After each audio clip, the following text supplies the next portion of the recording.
पीकू ने लिखा है, प्रणाम गुरुदेव। अपने आपने कहा था कि जीवन में सबसे बड़ा नशा तब होता है जब इंसान छद्म पहचान को एकदम पकड़ के रखता है। हमारे ऋषि महात्मा समय को 4 युगों सतयुग, त्रेता युग, द्वापर युग और कलयुग में बताते हैं।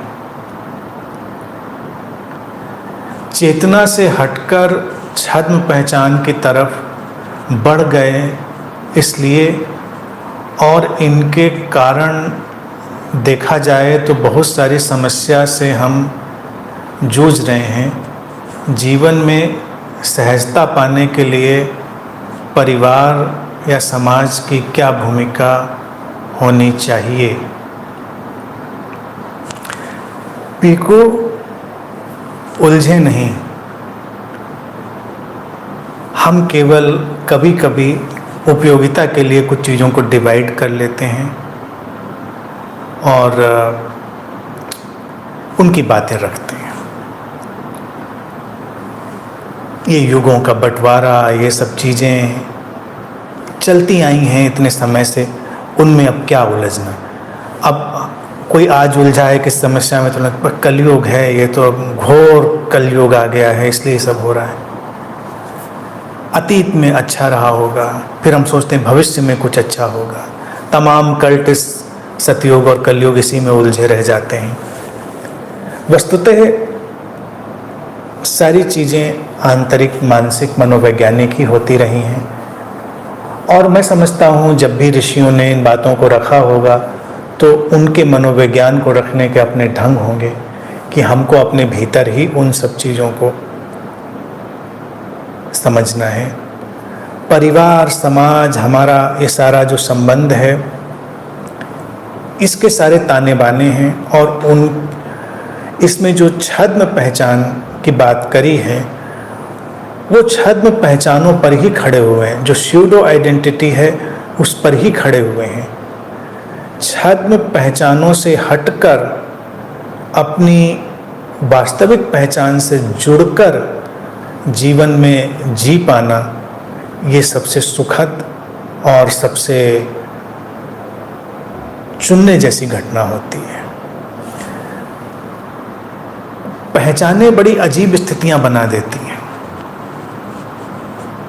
पहचानों का अपना बोझ बन जाता है, पहचानों का अपना नशा बन जाता है। जैसे कि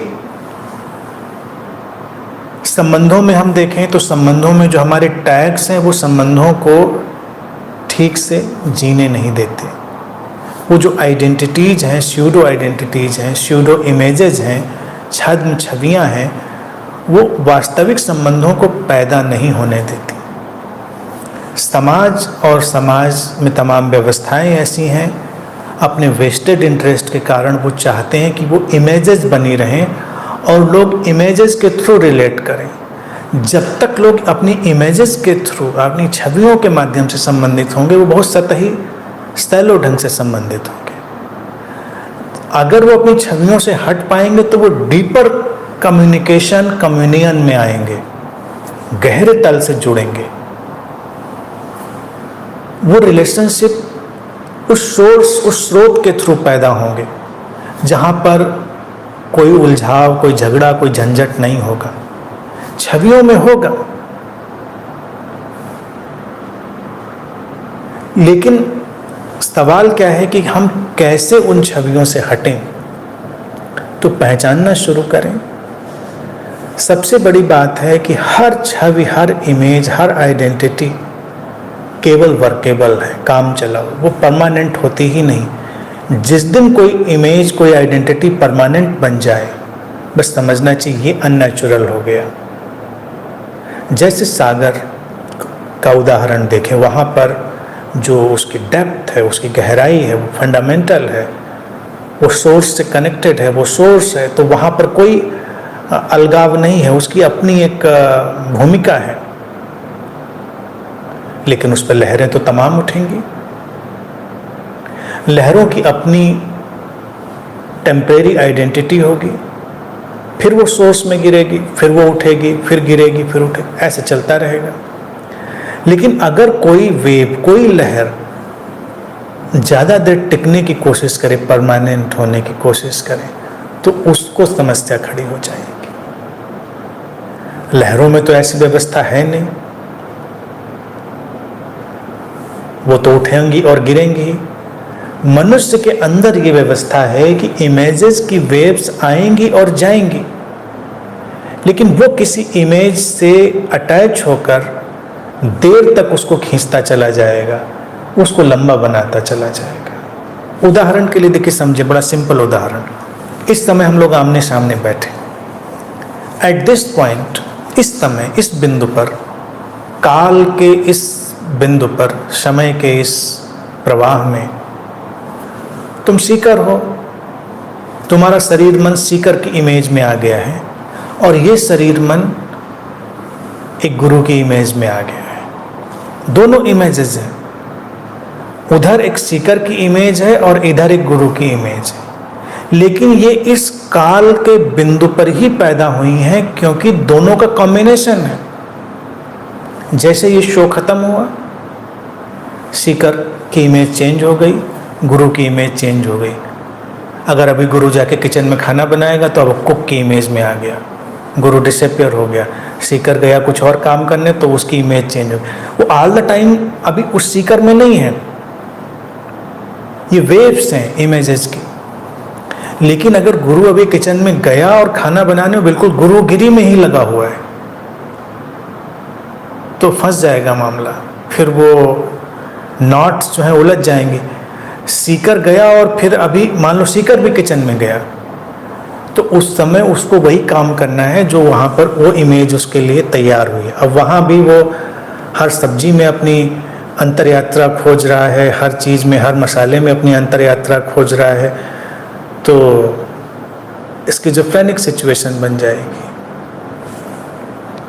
लेकिन फिर वो लौटेगा, फिर उसके अंदर एक अलग वेव आएगी, एक अलग इमेज आएगी और एक अलग प्रतिक्रिया अस्तित्व में पैदा होगी। बात थोड़ी सी इंट्रिकेट है, थोड़ी सी जटिल है, बस उसको समझें तो बहुत सरल है कि सब बदल रहा है कंटिन्यूअस।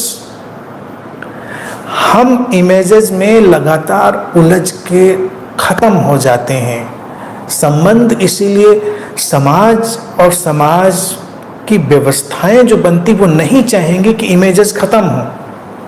मान लो तुम हस्बैंड वाइफ बने, उदाहरण के लिए घरों में पति पत्नी बन गए, तो पत्नी ऑल द टाइम पत्नी नहीं है, पति ऑल द टाइम पति नहीं है, या माँ बाप बच्चे कोई भी बना लो, चाहे वो बायोलॉजिकल रिलेशन हो, चाहे वो created relation, man women relationship में वो चीज़ मान लीजिए आई, तो अब क्या है, एक स्त्री है, एक पुरुष है, इतना तो बन गया पति पत्नी के उसमें देखें, क्योंकि अस्तित्व ने एक शरीर मन को स्त्री की तरह से रचा था और एक अस्तित्व ने एक शरीर मन को पुरुष की तरह रचा था।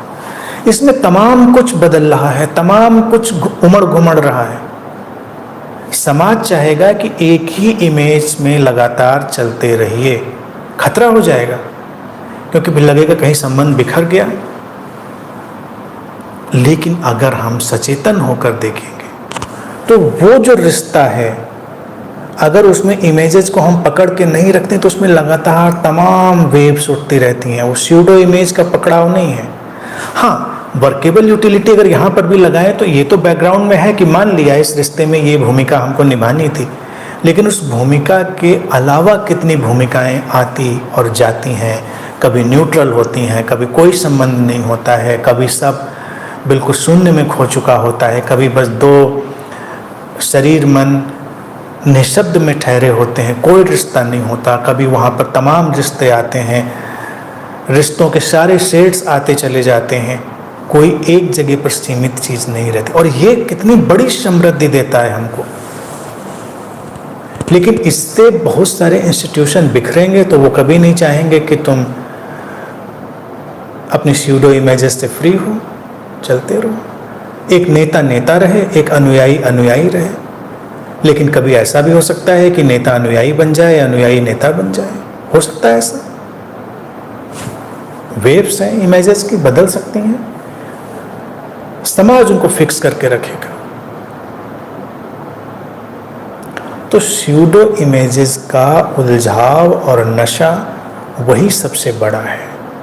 और नशे को शुरुआत करने का आधार ही यही है कि किसी इमेज को एक परमानेंट स्टेटस देने की कोशिश, और फिर इसी बिंदु पर हम बाकी सारे नशों की तलाश करते हैं, इन्वेंशन करते हैं।